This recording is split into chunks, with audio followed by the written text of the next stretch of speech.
100 years ago devised a way to sail huge ships through the wilds of Panama.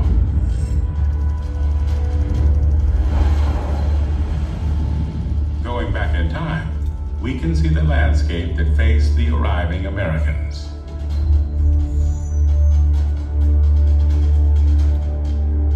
They realized that their biggest challenge was the turbulent, flood-prone Chagres River, which could wipe out their work.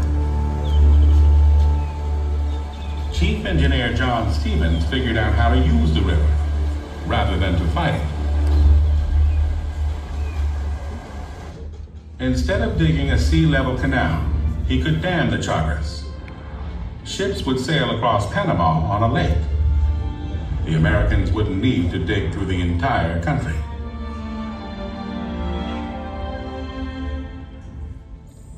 Stevens would build stair steps of water on either side to raise ships to the lake. Locks had been built before, but never on such a colossal scale. They would still have to cut through the western mountains, but not as deeply as the French.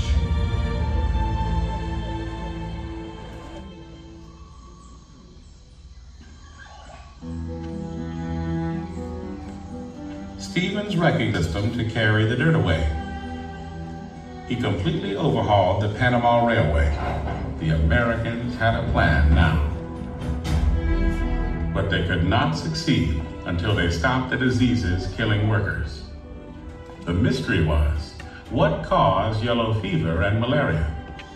Most believed they came from poisonous vapors in the rainforest.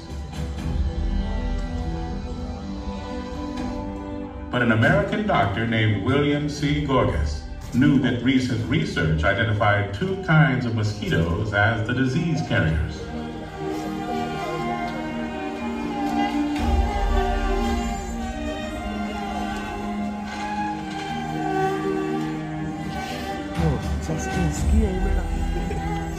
Proving that mosquitoes and malaria and other diseases change medicine. Dr. Gorgas saved thousands of lives and served as models around the world. The Americans mounted a huge eradication program. Within 2 years, the canal area was cleared of yellow fever. With healthier workers, the odds of success rose.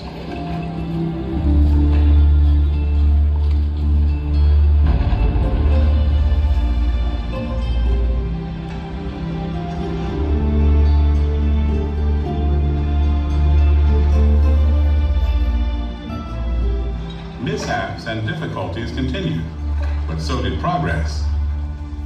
Tourists arrived to see the great feat of engineering. It took 10 years, but with a design that turned water from enemy to ally, the canal was completed. In August of 1914, the SS Ancon made the first official passage through the canal. But the achievement went little noticed. World War I began the same day.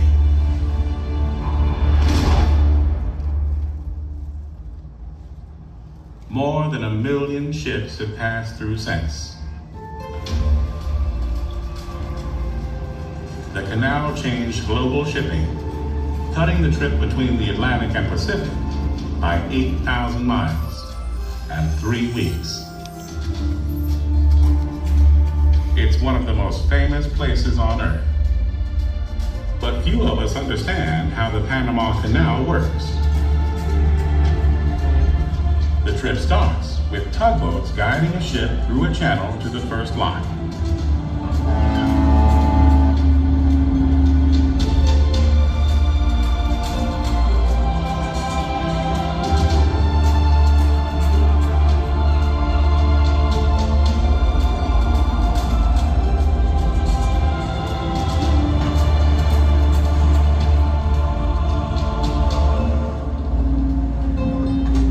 Because the locks are a tight fit, steering cables are connected to the vessel. Ahead, lock gates 8 stories high, the largest ever made at the time of construction.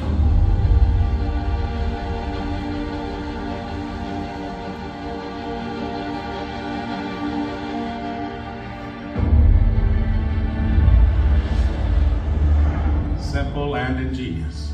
They are based on a Leonardo da Vinci design from the 15th century, with double doors sealed shut by water pressure. Today, a computerized hydraulic system controls them, but for nearly 100 years, the gates were opened and closed by hand for every passing ship.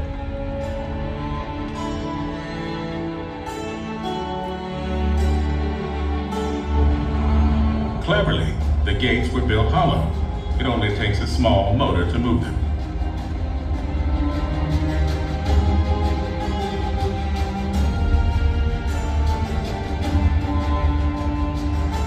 Ships sail through under their own power, but steering is another matter.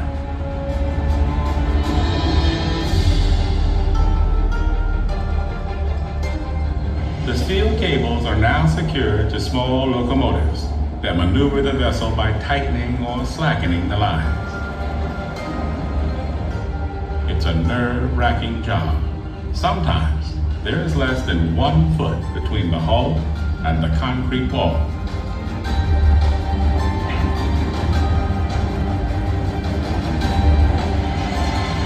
Some people call locomotives mules, after the animals that worked early-day canals.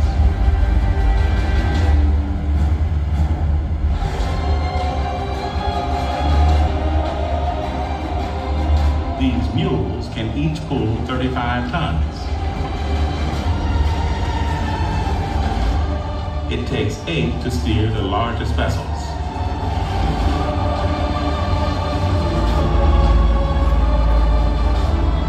To keep things simple, only the pilot speaks. Mule drivers acknowledge in an ancient way.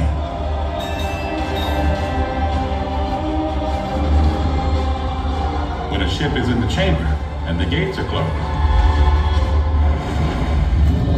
water races in, millions of gallons, all of it coming from the lake in the middle of the canal.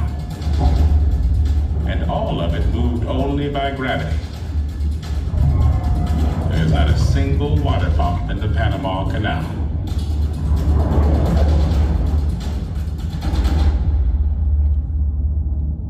Water, soft and fluid enough to run through our fingers, is so strong it can lift a 70,000-ton ship 3 stories high in 10 minutes.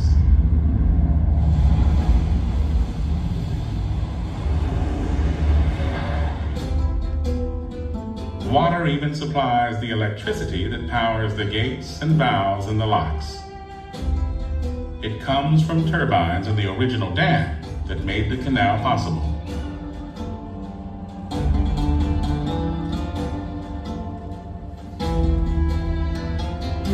When water in the lock chamber reaches the level of water on the other side, the gate opens. The ship moves to the next chamber.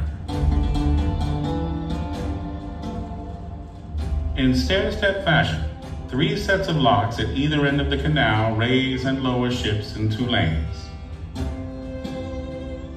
About 40 a day pass through, then sail across what came to be called Gatun Lake.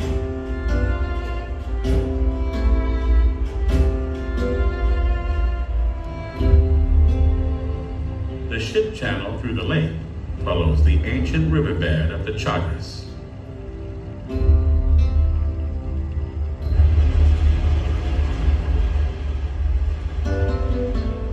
On the other side, the process works in reverse, dropping ships back down through 3 locks.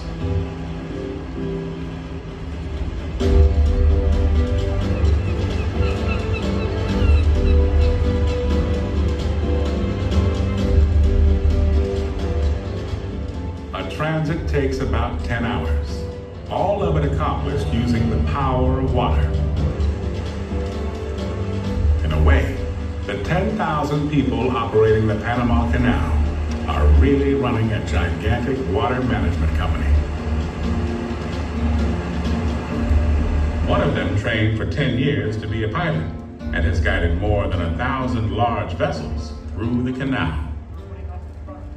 I'm Captain Miguel Rodriguez. I'm the Executive Manager for Transit Operations and the Canal Operations Captain. I've been working with the Panama Canal for the last 32 years. You don't find this anywhere else in the world, the way we do piloting in the canal, where we actually take over control of the navigation and the movement of the vessels, is unique. Vessels that are over 80 feet in beam require 2 pilots to take it through the Panama Canal. Vessels that are over 900 feet in length require 3 pilots to go through the Panama Canal.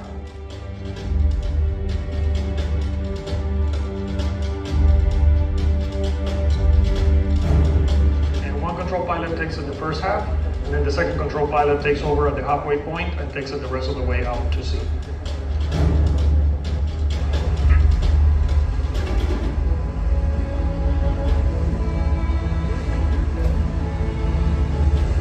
Another crucial job is maneuvering a tugboat that leads vessels between the sea and the locks.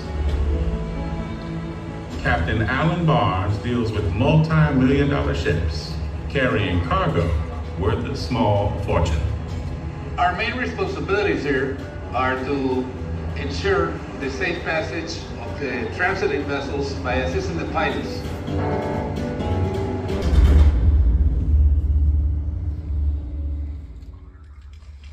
U.S. President Jimmy Carter and Panama's leader Omar Torrijos signed a treaty giving Panama complete control of the canal.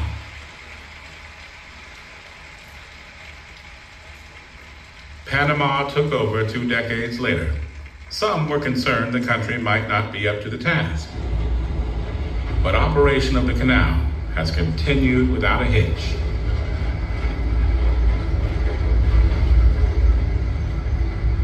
Very unpopular thing among the American voters to do that, but it was the right thing to do. And I think it's worked out beautifully, because I understand that now, compared to when the Americans had control of the canal, income from the canal has increased 5 times as great as it was. It's operated absolutely beautifully. So I think in every way, it's been good for the United States, it's been good for the Panamanian people, it's been good for everyone who uses the canal. Today, at the Port of Cologne on the Atlantic side, people from around the world arrive to glimpse the legendary canal with their own eyes. Cruise ships sail through it almost daily. But the real business of the canal is commercial shipping. 300 million tons of goods move through every year. Tens of thousands of automobiles. The ingredients of maybe half the foods we eat. Materials used to build homes and offices.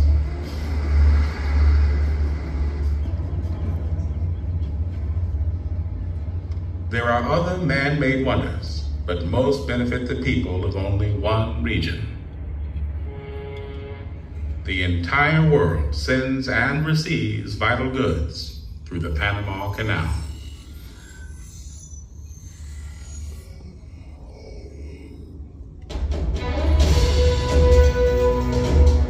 But ships have changed since the canal was built. It accommodates vessels 100 feet across and 1,000 feet long that carry up to 5,000 containers. But in recent decades, enormous ships have appeared that carry up to 13,000 containers. Stood upright, they would be nearly as high as the Empire State Building. Such ships now carry a majority of the world's cargo, but they're too big for the Panama Canal. Something had to be done. Leaders of Panama's Canal Authority searched for a way to keep the canal competitive, led by the CEO at the time, Alberto Alamanzubieta, who became the architect and driving force of change. The expansion project has been called the most important transportation project in the Americas. I believe it's one of the most important projects in the world. And the reason is because we're going to modify one more time the way goods are moved between the 2 biggest oceans, the Pacific and Atlantic. After several years and 150 studies, they decided on an immense expansion of the canal. The entry areas would be dredged deep enough for larger ships. 3 huge new locks would be built at each end of the canal. The plan would raise the level of Gatun Lake while deepening channels through the lake and the western mountains. The expansion would ensure Panama's future, and it would change global shipping. In 2007, the fun began. Tens of millions of cubic yards of soil and rock would have to be removed.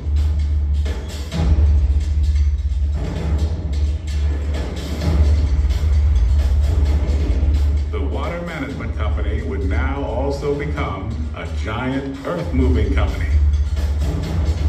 The effort would require partners around the world.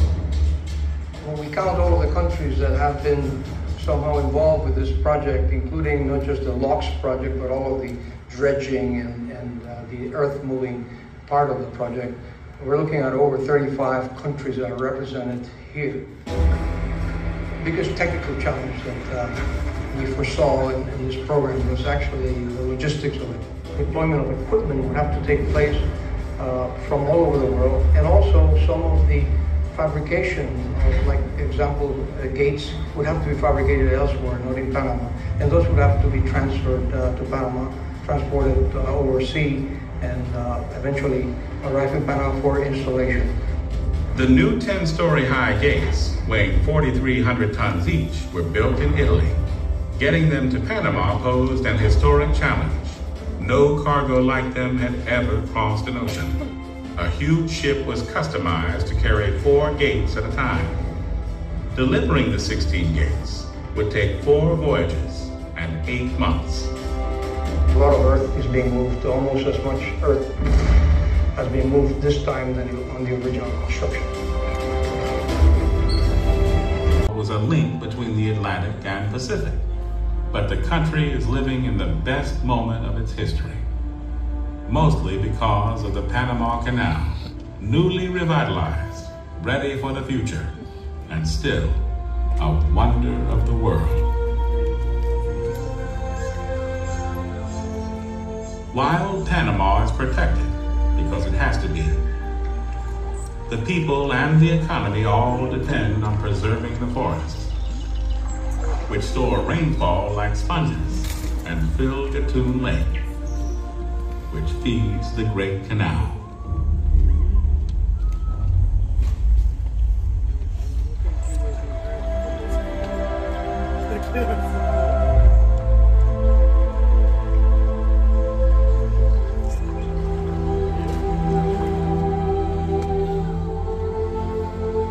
It turns out it is possible to connect the greatest seas on Earth, to prosper as a rising power in the world, and to remain still a timeless paradise.